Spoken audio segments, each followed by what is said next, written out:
y los matará.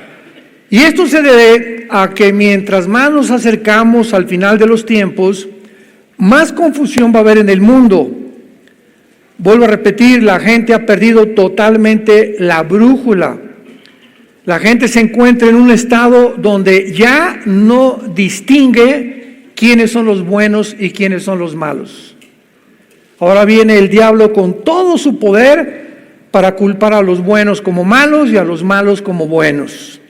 Porque esa es la estrategia, confundirnos, que perdamos la brújula y que cuando alguien nos pregunte, oye, ¿tú qué opinas de esto, qué opinas de aquello?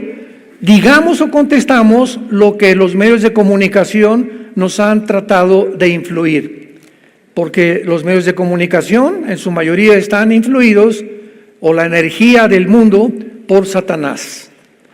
Y el cristiano es la persona que está consciente que hay un mundo a nuestro alrededor, invisible, que no es físico, no es terrenal, que tiene una influencia tremenda sobre nosotros todos los días y que de alguna manera, si no estamos conscientes de esta influencia y de esta energía, podemos comenzar sin que nos demos cuenta a ser sacados del camino hasta perder completamente el timón de nuestro barco.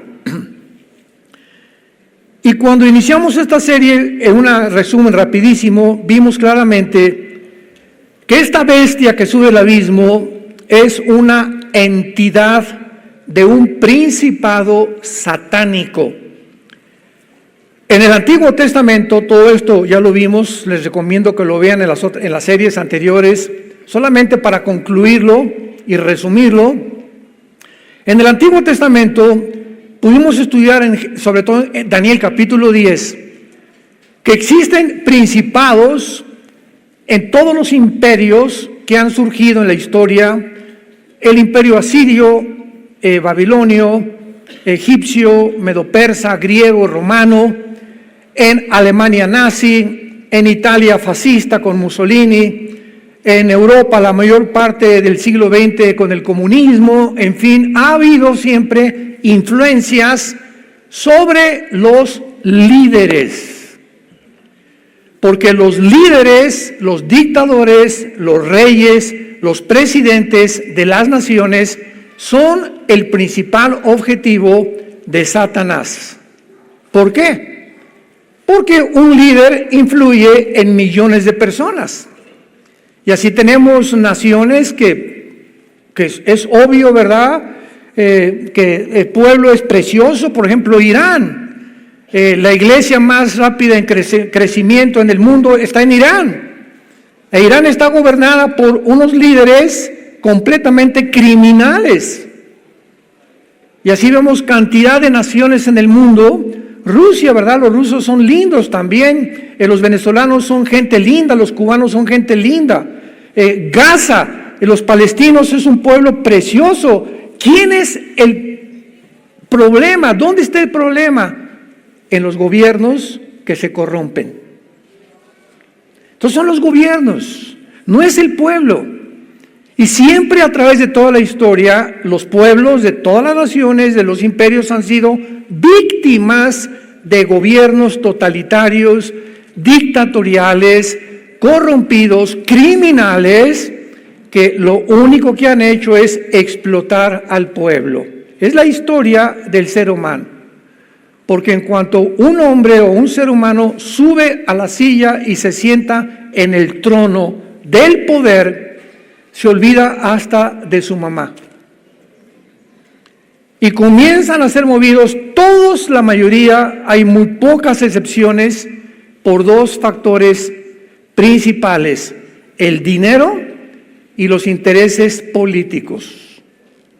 Entonces, es lo que mueve principalmente el corazón, la voluntad, los sentimientos de un líder político, nacional, reyes, etcétera, etcétera. Y cuando vemos nosotros que hay un principado sobre México, sobre Guatemala, sobre Italia, sobre España, nos damos cuenta por qué la Biblia nos dice, 1 Timoteo 2, del 1 al 4, que oremos por nuestros gobiernos, que oremos por Israel, que oremos por los árabes, que oremos por los líderes en el mundo que se encuentran ahorita. ¿Por qué? Porque es nuestra responsabilidad, es la meta y lo más digno que un cristiano puede hacer. Debemos orar porque nuestra oración influye en que esos líderes no se desboquen ni se degraden tanto como lo podrían hacer cuando no existe el poder invisible de la oración, que es un poder que comienza a repeler, a detener, que se desborde la presa y que inunde completamente las mentes de los seres humanos. Todo esto es importantísimo de asimilar y de comprender. Entonces, se acerca el tiempo, lo hemos visto también, vayamos a Apocalipsis 17, donde ya se explica claramente la bestia, y repito, la bestia no es el anticristo, como lo demostramos en toda esta serie. La bestia va a ser un principado satánico que gobernó un imperio del pasado, que en el tiempo del apóstol Juan, cuando él escribe el Apocalipsis, este principado satánico no existía porque estaba en el abismo, y que sin embargo este principado que se encuentra todavía en el abismo, cuando surge el anticristo, este principado satánico va a ser sacado del abismo y va a entrar a la persona del anticristo y le va a dar, va a hacer su influencia, le va a otorgar sus poderes, su autoridad, para que el anticristo sea una persona sobrenaturalmente inteligente, impresionantemente clasificado, dice en Daniel 8, 23 al 25, va a resolver los enigmas más misteriosos de la historia humana, va a dar respuestas a un mundo que estaba esperando este tipo de Mesías, y el mundo lo va a adorar. Pero no es él, sino la influencia espiritual que mora dentro del anticristo. Y esto lo explica Apocalipsis 17, versículos 7 y al 8, cuando Juan se queda estupefacto, sin entender quién era la gran ramera y de qué forma la bestia iba a estar sometida a la gran ramera, que es el sistema religioso que viene en el mundo entero muy pronto, que va a usar el anticristo para después él quemar a este sistema religioso, hacerlo a un lado y comenzar a gobernar él políticamente y adjudicarse él el nombre de Dios. Se va a llegar el momento en que no va a haber nadie, ya no hay ningún Dios más que yo. Y cuando hablamos de un sistema religioso, esto es importante, no estamos hablando del catolicismo romano, mormones, inclusive del Islam o del hinduismo. Cuando hablamos de sistemas religiosos, desgraciadamente la gente clasifica. Bueno, si es religión, es Dios. Espérame tantito, ¿cuánta ignorancia hay? El budismo es una religión atea. Es un ejemplo. Oye, pero ¿cómo que? Sí, el budismo es ateo. Buda no creía en Dios y está clasificada dentro de las religiones. Entonces, no todas las religiones son de Dios, no, de ninguna manera. Cuando nos hablan, preguntan a nosotros y nos dicen, ¿tú qué eres, cristiano? Ahí me preguntaban muchas veces cuando conseguíamos permisos en las universidades, en el Politécnico, en la UNAM, en la Universidad de Monterrey que estuve, en el sur, en Yucatán, etcétera, etcétera. Pero no nos venga a hablar de religión. Y le dije, la Biblia no es un libro religioso.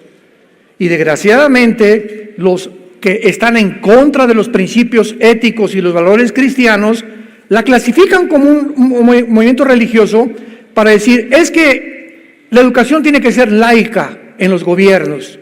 No metan la religión. Y le dije, ¿de dónde sacaron esto? La Biblia es el documento histórico, geográfico, político, numérico, físico, genético, bioquímico, de antropología, paleontología, de genética, con los con la información y la investigación más profunda que pueda haber en ningún otro volumen de literatura. Así que la Biblia nos habla de todas las disciplinas académicas que hay en el mundo, antes de la genética, antes de la historia, antes de la geografía. Nos pone un panorama completamente insuperable por ningún otro volumen de literatura. Entonces, ¿de dónde inventan que es un libro religioso? Porque habla de Dios. Pues el budismo también le contesta a esta persona. Y el budismo es ateo. Y se quedan así. El comunismo, la ideología del comunismo, es una religión. ¿Pero cómo? Sí, la raíz del comunismo tiene que ser humanistas, tiene que ser darwinianas o evolucionistas y tiene que ser completamente ateas. Una persona no puede decir, actualmente ha cambiado. Yo cuando fui comunista en mi juventud, me enseñaron claramente la dialéctica materialista, marxista y hegeliana, donde yo tenía que decir que era ateo, humanista, o sea, no humanitario, humanista, que el hombre es la cabeza de la sociedad y el hombre es el que tiene todas las respuestas para el ser humano, y en tercer lugar tenía que ser completamente de una persona que no creyera que después de esta vida hay otra vida. Se acabó en la tumba y ya no hay otra vida. Esas son las raíces verdaderas de la ideología marxista hegeliana. Pero con el tiempo, ya en el siglo XXI principalmente, se cambió y ahora había comunistas que se decían cristianos, como el famoso Hugo Chávez, ¿no?, que muere con un crucifijo por el amor de Dios, persinándose con el crucifijo porque le dio el cáncer. Ya recorrió, ahora sí, se convirtió en una persona que admitía que existía un Dios. Entonces fue una fantochada su comunismo y su ideología. No era una persona completamente íntegra en sus convicciones de decir, yo muero hasta que muera convencido porque esto es así. Y sin embargo ya es una ensalada ahorita de todas las disciplinas académicas que puedan existir. Entonces, el sistema religioso del anticristo va a ser un sistema de ideas mezcladas con la inteligencia artificial, con el transhumanismo y con la ideología de género. Va a ser un sistema de pensamiento que ya comenzó a envolver a los seres humanos para llevarnos a pensar de esa manera y comenzar a creer que realmente tenemos que llegar a creer que un hombre no es un hombre y que una mujer no es una mujer. Ahí ha comenzado todo. El hecho que genéticamente y biológicamente tengas el cromosoma Y y que te determina el género masculino, no le creas. Haciendo a un lado la ciencia médica y genética, convencernos a nosotros que no tenemos el género con el cual nacimos. Y son millones, no se imaginan, millones de personas en el mundo que lo han llegado a creer. Y exaltar, etcétera, etcétera, en los desfiles que hacen, que son una abominación totalmente a los valores judeocristianos de hace 6,000 años. Entonces, el Espíritu, en Apocalipsis 17, versículos 7 al 8, le explica a Juan y le dice, ¿por qué te asombras? Yo te diré el misterio de la mujer. ¿Por qué? Porque ningún ser humano se puede atrever a resolver los misterios de Dios. Los pensamientos de Dios no son nuestros pensamientos. Los caminos de Dios no son nuestros caminos.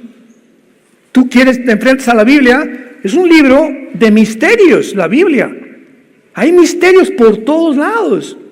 ¿Qué significa la palabra misterio? Algo no revelado a la mente humana. Porque la mente humana es limitada, la mente humana es finita, no puede abarcar la mente humana más allá de a donde Dios nos puso ese límite. Y si tú quieres abarcar más allá y decir, es que yo quiero comprender a Dios, y por qué se mueren los niños, y por qué este genocidio, y por qué aquello, no puedes con tu mente tener la respuesta, porque sobrepasa nuestra capacidad de comprensión. Un niño de 6, 7 años no puede entender la fórmula física E igual a mc² de Alberto Einstein. La energía es igual a la materia por la velocidad de la luz al cuadrado. ¿Por qué, niño? Porque aunque yo te lo explique, no está desarrollado tu cerebro, ni tu entendimiento. Espérate a crecer a los 18, 20, 25 años tal vez, métete a estudiar matemáticas y física cuántica y vas a entender esto. Y así es la mente humana de los adultos también. Nos enfrentamos en la Biblia con un mundo de misterios.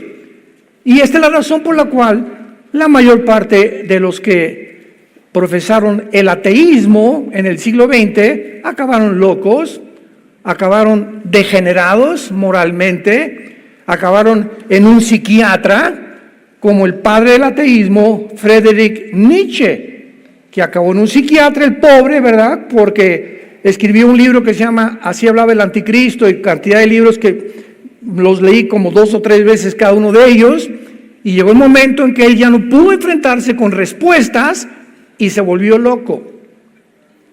Porque esta es la forma en la que la mente reacciona cuando chocas contra algo y te frustras y no lo entiendes, pierdes el reguilete, tus neuronas comienzan aquí adentro del cerebro a emitir como cosas eléctricas y te produce locura. Pierdes el entendimiento, pierdes la razón, y ahora a lo bueno le llamas malo y a lo malo le llamas malo o bueno, que es el síntoma más grande cuando un ser humano ha perdido completamente la razón, cuando ya no distingue entre el bien y entre el mal. Yo te diré el misterio, fue un ángel el que nos da, o el Espíritu Santo el que nos revela los misterios de Dios, nadie más.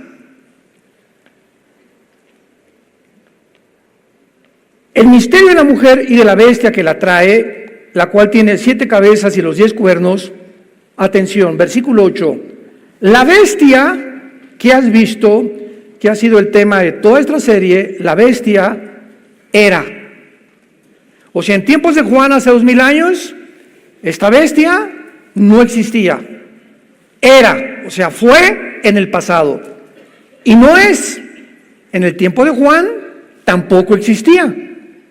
Y está futuro para subir del abismo, que es el versículo Apocalipsis 11:7, donde ya el Espíritu Santo revela la bestia que sube del abismo, matando a los 2 testigos y que comienza a hacer su poder en la segunda parte de la gran tribulación.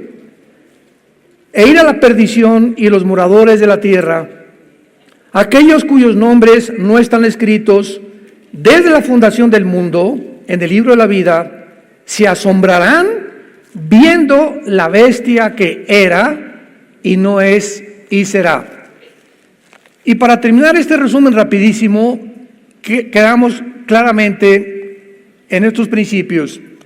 En la Biblia hay 3 prisiones debajo del mundo. Está el Tartarus, que en 2 de Pedro se tradujo infierno, y la palabra ahí es la palabra griega Tartarus, que es donde están los ángeles caídos. La otra prisión que está en el centro de la tierra es el abismo. Y en el abismo están los demonios y están ángeles caídos. Dice Apocalipsis 9 que el jefe del abismo es un ángel llamado Apolión o Abadón, que significa el destructor. Pero los seres humanos cuando mueren no descienden ni al Tartarus ni al abismo. Un ser humano cuando muere en pecado o sin Cristo desciende a un lugar que se llama el infierno. Entonces, en el infierno no hay demonios, son espíritus humanos nada más. En el abismo no hay seres humanos, son puros demonios y ángeles caídos. Y en el Tartarus están los ángeles que pecaron en el tiempo de Noé, que fueron encerrados en prisiones de oscuridad para ser juzgados más adelante, después del milenio. Entonces, cuando dice la Biblia en Apocalipsis 11:7, la bestia que sube del abismo, inmediatamente asumimos que no puede ser el anticristo, porque el anticristo es un ser humano como tú y como yo. ¿Cómo lo sabemos? ¿Qué acaso no será una computadora el anticristo? ¿Han dicho? ¿O no será un sistema o hasta un imperio? De ninguna manera. ¿Cómo lo sabemos? Porque en Apocalipsis 20 dice que va a ser lanzado al lago de fuego. O sea, una computadora no la lanzas al lago de fuego, ni un imperio. Es una persona como tú y como yo. Tampoco es un robot, ni tampoco va a ser una persona creada por inteligencia artificial que no tenga la responsabilidad de sus emociones y de sus sentimientos y de sus decisiones. Entonces el anticristo tiene que ser un ser humano como tú y como yo, así como Cristo tenía que nacer como un ser humano como tú y como yo para morir en una cruz y pagar por nuestros pecados. Entonces el anticristo tal vez ya está en el mundo y a lo mejor es como una persona común y corriente actualmente. Dice la Biblia que va a salir de un país muy pequeño, el cuerno pequeño se le llama en Daniel 7, pero tal vez a los 30 años, igual que Cristo, viene el principado satánico que entra en él y el anticristo comienza a manifestar sus poderes sobrenaturales que van a sorprender principalmente a los líderes de Israel, a los líderes ortodoxos, a los religiosos de Israel. Y ellos van a estar convencidos, los líderes de Israel, que este hombre tiene el poder de cuidarlos, de protegerlos durante 7 años. Y para que los líderes de Israel lleguen a un punto donde le entreguen a un hombre la confianza de vamos a firmar el pacto con mucho gusto, Daniel 9:27, vamos a firmar el pacto contigo porque nos vas a proteger, tiene que ser un hombre que anteriormente tenga que haber demostrado su poder en el Medio Oriente. De esto hablaré en la otra serie que vamos a iniciar ahora más tarde, el caos en Medio Oriente, pero todo esto nos lleva, ¿verdad?, de una forma secuencial a un punto donde van a convergir todas las profecías bíblicas de los últimos tiempos. Muy bien, ahora veamos lo siguiente. Hace algunos años, estoy hablando hace como tal vez 20, 25 años, en el siglo, todavía a finales del siglo XX, tuve varias, no debates realmente, ¿verdad?, sino pláticas con otros hermanos cristianos, escatólogos también, o sea, que aman la profecía, principalmente de Estados Unidos. Y la mayor parte de nosotros, y me incluyo yo también, creíamos hace como 25 años que el anticristo iba a ser judío, porque se comenzó ya, esto de la profecía ha recobrado el interés desde los 90, cuando Saddam Hussein entró a Kuwait y quería apoderarse del petróleo del Medio Oriente. Se formó una coalición de 29 personas con el papá Bush, que sacaron a Hussein de Kuwait. Más tarde ya lo encontraron en un hoyo de 2-3 metros de profundidad en Irak y lo juzgaron y lo ahorcaron. Pero ahí comenzó a despertar porque Saddam Hussein quería reconstruir Babilonia y gastó millones de dólares de 1980 a 1990, en esa década, Saddam Hussein, en reconstruir Babilonia. Y mandó a acuñar una moneda donde por un lado estaba el rey Nabucodonosor y en el otro lado él. Porque él decía que él era el descendiente del rey Nabucodonosor. Entonces, Irak, que era una nación, yo recuerdo en el 85 tuvimos una conferencia con el doctor Billy Graham en Holanda, en Ámsterdam, que se llamó la primera conferencia de evangelistas itinerantes. Y nosotros fuimos invitados por la asociación Billy Graham a Ámsterdam y comenzaron a preguntar a muchos hermanos, ¿tú sabes qué es Irak? ¿Saben lo que contaban? Me suena una medicina. Y eran muchachos de universidad, o sea, ¿cómo es posible, verdad? Porque era una nación completamente, es como ahorita, oye, ¿sabes dónde está Gaza? Gaza, ahorita, o sea, lo que está en los periódicos, ¿verdad? Pero anteriormente muy poca gente se mete a un mapa mundi, a un mapa geográfico y ver dónde está Bulgaria, Polonia, qué mar está entre Ucrania y Turquía, dónde está, si está Siria al norte o al sur de Israel, dónde está Libia, etcétera, etcétera. Muy poca gente, y para vergüenza de muchos lo digo, muy pocos cristianos. Y por eso todas las Biblias, al final casi todas las Biblias traen mapas, porque no podemos estudiar la Biblia sin recurrir a los mapas y ver pues, que Capernaum dónde está, y dónde está el mar de Galilea, y las colinas del Golán que conquistaron en 1967 los judíos. Entonces tenemos que relacionar la geografía, la historia con la Biblia y con la arqueología también. Y nos convertimos en verdaderos estudiantes de la palabra de Dios. Así como un estudiante tiene que tener una concordancia y tiene que tener un diccionario bíblico, porque son las herramientas necesarias para estudiar la Biblia. Una concordancia y un diccionario bíblico y mapas, por lo menos, para ubicarte dónde está Toluca. Porque estoy segurísimo que muchos le damos un mapa ahorita, no saben si está al norte de la Ciudad de México o al sur de la Ciudad de México, al este o al occidente. Bueno, para que veamos cómo estamos de confundidos, ¿no? Entonces se comenzó a decir, el anticristo tiene que ser judío, y veamos cómo es la mente, ¿no? Es que en Génesis 49, cuando Jacob estaba bendiciendo a las 12 tribus de Israel, a cada una menciona a Dan. Génesis 49 le encuentras, y se profetiza sobre la tribu de Dan, que sería como serpiente que brincara en el camino y que sería como juez al pueblo de Israel. Y entonces, cuando descubrimos en Apocalipsis 7 que Dios va a sellar a 12,000 judíos de cada tribu, o sea, 144,000 judíos, 12,000 de cada tribu, no aparece la tribu de Dan. Entonces asumimos, concluimos, bueno, por acá dice en Génesis que va a ser como una serpiente, y no aparece en Génesis, en Apocalipsis 7, segurísimo, porque de ahí viene el anticristo.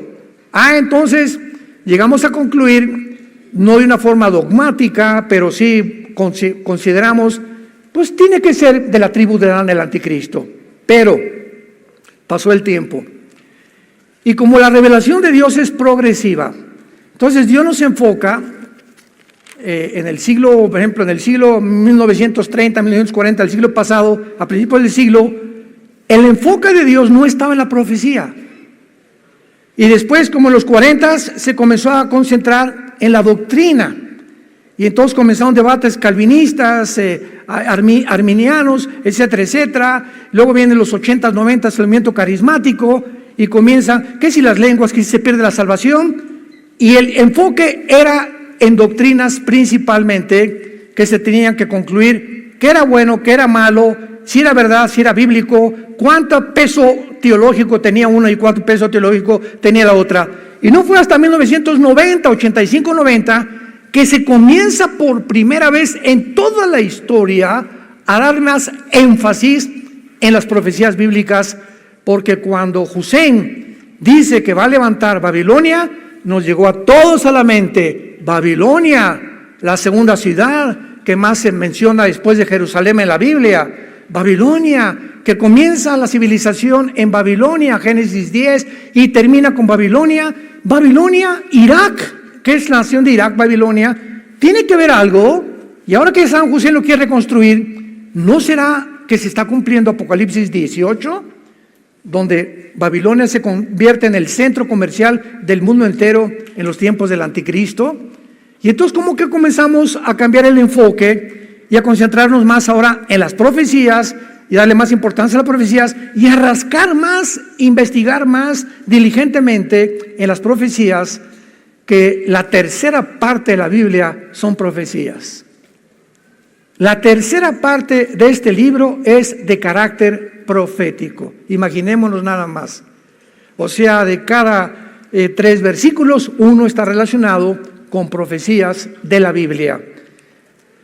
Entonces se cambió el enfoque porque comenzamos a descubrir, y vamos a ver a continuación en Génesis capítulo 10, Babilonia, Irak. Vamos a rascar en la Biblia y vamos a buscar dónde anda ahora sí Babilonia e Irak.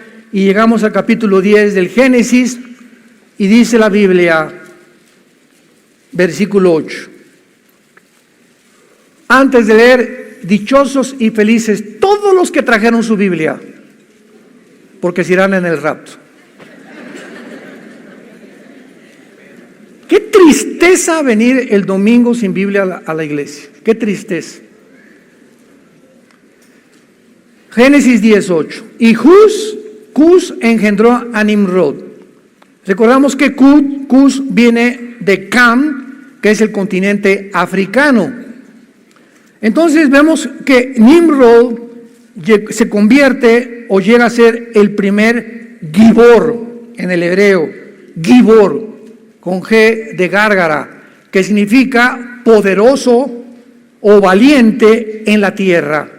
Y si nos quedamos ahí, pues entonces fue el primer héroe, pero no fue así, no es el aspecto que el Espíritu Santo nos quiere dar de Nimrod, porque más adelante dice el versículo 9, este fue vigoroso, otra vez la misma palabra, Gibor, o poderoso, cazador, delante de Jehová, por lo cual se dice, así como Nimrod, vigoroso cazador, delante de Jehová.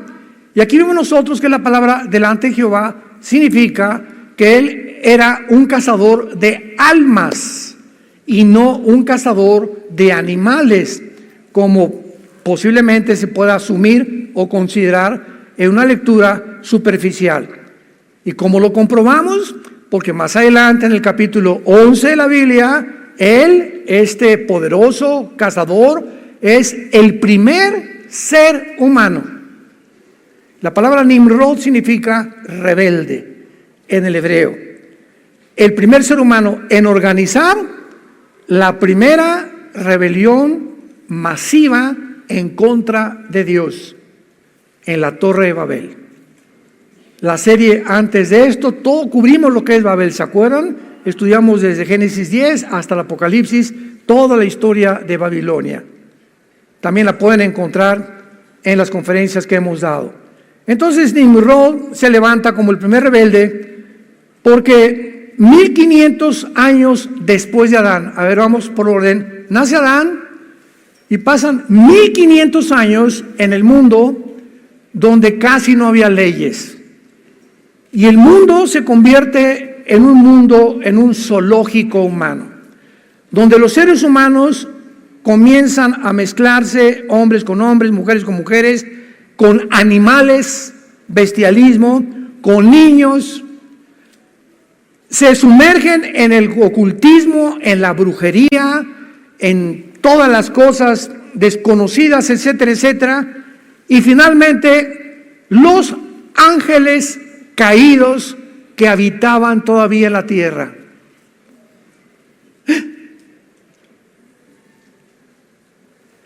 Desde Adán hasta el diluvio, cuando Adán estaba en el huerto del Edén, ¿quién estaba? ¿Un conejito? Satanás, en la forma de una serpiente. O sea, el huerto del Edén estaba habitado antes que Adán y Eva por el mismo Satanás. Y el Edén no era solamente era un campo impresionante, no sabemos hasta dónde llegaba el Edén, ¿verdad? Tal vez todo el Medio Oriente era el Edén, pero Dios dice que en esta planicie o en este gran territorio, dentro de ese territorio, Él planta un huerto en el Edén. Pero el Edén era toda la tierra tal vez. Y los ángeles caídos, dice Apocalipsis, Ezequiel capítulo 28, habitaron con Satanás en el huerto del Edén, pero no era el huerto vegetariano con plantas, era lleno de piedras preciosas, etcétera, etcétera. Entonces Satanás estuvo aquí en este planeta Tierra antes que nosotros. Esto también es clarísimo en la Biblia, y por eso estaba ahí Satanás cuando pone a la primer pareja en el huerto del Edén.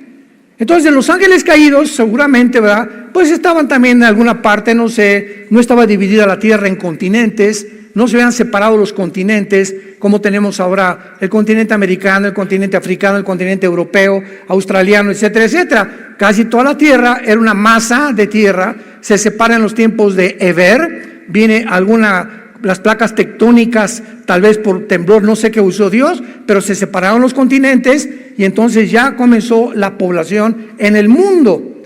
Pero en ese tiempo los ángeles caídos tenían acceso, y lo podemos ver claramente en Génesis capítulo 6. Vayamos a Génesis 6 para que todo lo comprobemos con la Biblia y no se asusten. Dice Génesis capítulo 6, pongan mucha atención. Hay tantos misterios que todavía no hemos acabado de comprender en la Biblia. Había gigantes, o sea, los Nefilim o los Nefilim en la tierra, y esta palabra Nefilim significa caídos. Y hasta este momento en la historia, no había caído nadie. Adán y Eva pecaron, ¿verdad? Pero los caídos se les nombró a los ángeles que cayeron del cielo, y dice Ezequiel 28 que fueron arrojados a la tierra. Cayeron del cielo a la tierra. Jesús dijo a los apóstoles: vi caer a Satanás como un rayo al mundo.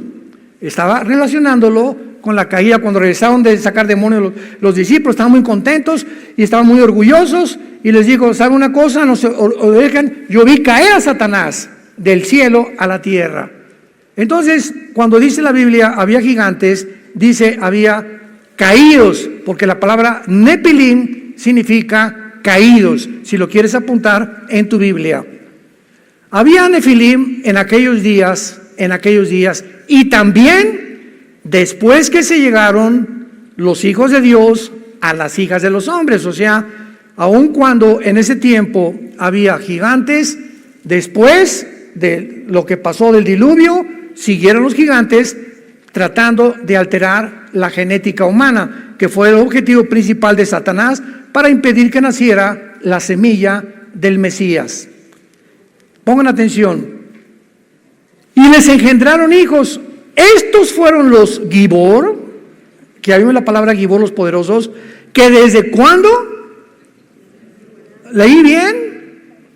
Estos fueron los poderosos que desde la antigüedad fueron varones de renombre.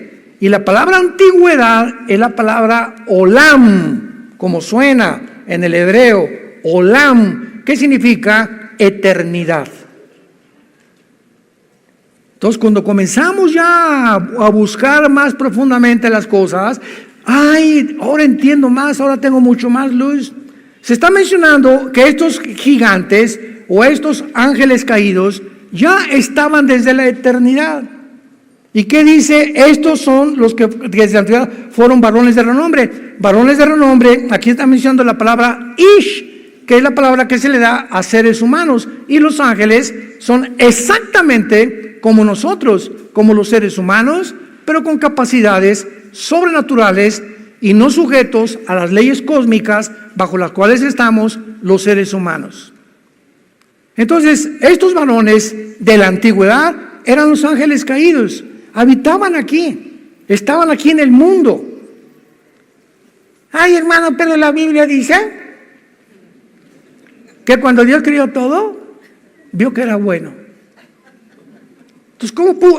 O sea, y son válidas estas preguntas, ¿no? Siempre tenemos que preguntarnos en todas las cosas de la Biblia, porque es un libro de misterios. Pero tenemos que estudiar la palabra y no comenzar a concluir, ¿verdad? Como en las redes sociales. Ay, el hermano dijo esto, el hermano dijo... No son ni teólogos los que critican y comienzan a hablar tantas babosadas que es una vergüenza realmente para poder realmente entender que la palabra de Dios no se puede interpretar de esa manera.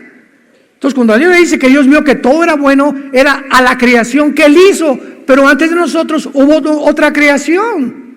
Y los ángeles y Satanás cayeron antes que nosotros. Entonces, el pecado existió antes. El pecado comienza con la raza humana, con Adán, pero antes de nosotros hubo una entidad, una familia de Dios que se rebeló contra Dios. La tercera parte se rebelaron contra Dios. Lucifer los encabezó y fueron los caídos y fueron arrojados al planeta Tierra. Y todo el sistema solar que nosotros conocemos, ve Marte, ve Plutón, ve Mercurio, son planetas que parece que fueron bombardeados en el pasado con hoyos, con cavernas, etcétera, etcétera, de una forma terrible, ¿verdad? Inhabitados, y que parece que no fueron creados de esa forma, porque Dios no creó, dicen Isaías 45, que Dios no creó la tierra en vano, la creó para ser ocupada. Entonces, cuando Dios dice que vio Dios que todo era bueno, se refería a la creación, al hombre, las flores, y todo era bueno, no había lluvia, no había pecado, no había maldad, pero la maldad ya existía antes en los seres angelicales. ¿Me van siguiendo? Tenemos que tener mucha atención y ver todo esto secuencialmente para entender la palabra de Dios.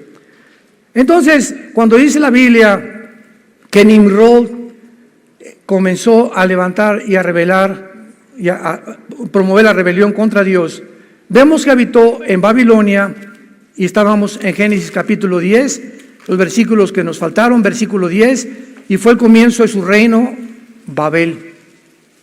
El primer rebelde, el primer ser humano, el primer líder de maldad en la tierra, ya no Satanás ni los ángeles, fue un hombre llamado Nimrod. Y la Biblia lo ubica donde se encuentra actualmente Irak y Siria. Donde están ahorita las naciones de Siria y de Irak era la región geográfica en el Antiguo Testamento que se describió con el nombre de la tierra de Sinar, la tierra de los babilonios o Babilonia, que corresponde a Irak y a Siria, que ya fueron divididos en el siglo XX, después de 1940, cuando los ingleses dividieron el Medio Oriente y partieron, ¿verdad?, en Cisjordania con Israel y los árabes. Entonces, es importante que veamos esto para que podamos entender la Biblia. Babilonia, pues, es un centro geográfico, o es lo que es ahorita Siria e Irak, de lo más demoníaco que puede haber. Tepoztlán parece la casa de Santa Claus, comparado con esto. Ya ven que en México Tepoztlán tiene fama, hay muchos brujos, muchos chamanes, ¿verdad? Bueno, y en Apocalipsis capítulo 9 encontramos que apareció otra vez el río Éufrates, donde 4 ángeles están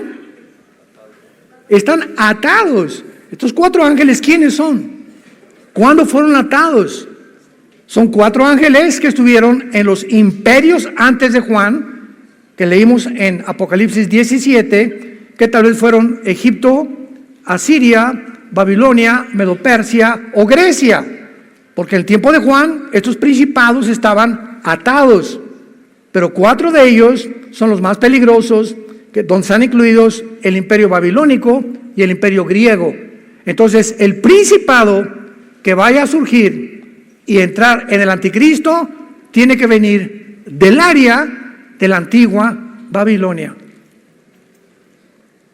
que incluye Siria, Irak y las divisiones del antiguo imperio griego, que lo explica ya Daniel 8, que ya lo vimos en las conferencias pasadas. ¿No se han empachado? Hay tantas cosas que explicar y le pido a Dios que me ayude para que ustedes me puedan entender. Pero tienen ustedes que tener ya bases, ¿verdad? Y por eso todas las conferencias anteriores, para llegar a esta conclusión, pues tenías que haberlas escuchado. Bueno, entonces, ahora que vemos ya esta nueva luz que la Biblia nos da, vayamos a Isaías capítulo 10 y terminemos viendo de qué otra manera se le llama al anticristo. Porque, como decíamos, se asumió hace algunos años pues que venía de la tribu de Dan, y también se asumió y fue casi dogmático lo que les voy a decir.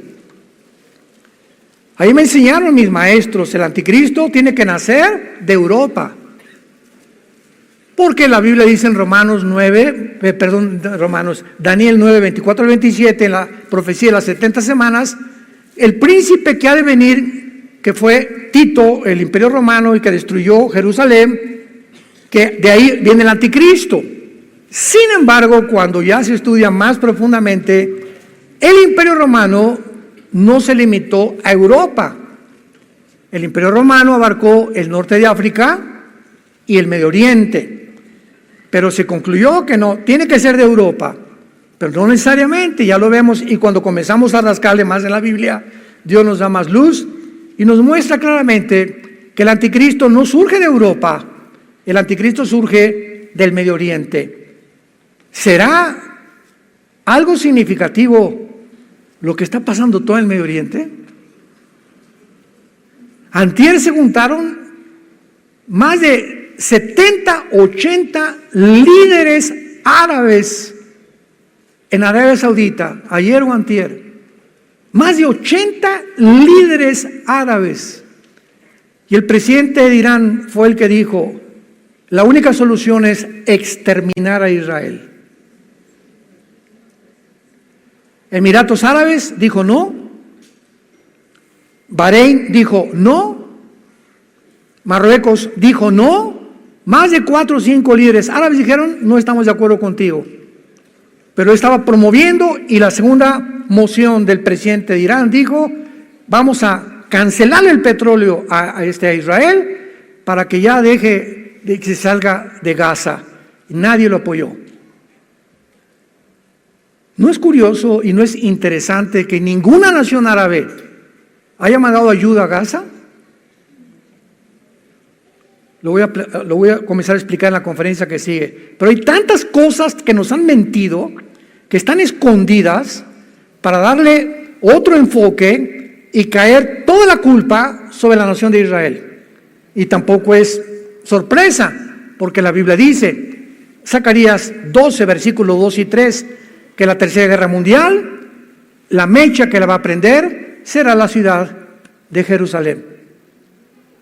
O sea, este antisemitismo que hay en el mundo no es sorpresa, es otra evidencia que nos vamos con una velocidad impresionante a que venga Jesús por nosotros. Adiós.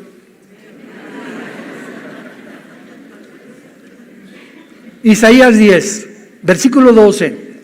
Acontecerá que después que el Señor haya acabado toda su obra en Sión y en Jerusalén, me detengo. ¿Ya acabó Dios su obra en Israel? Todo el mundo lo sabe.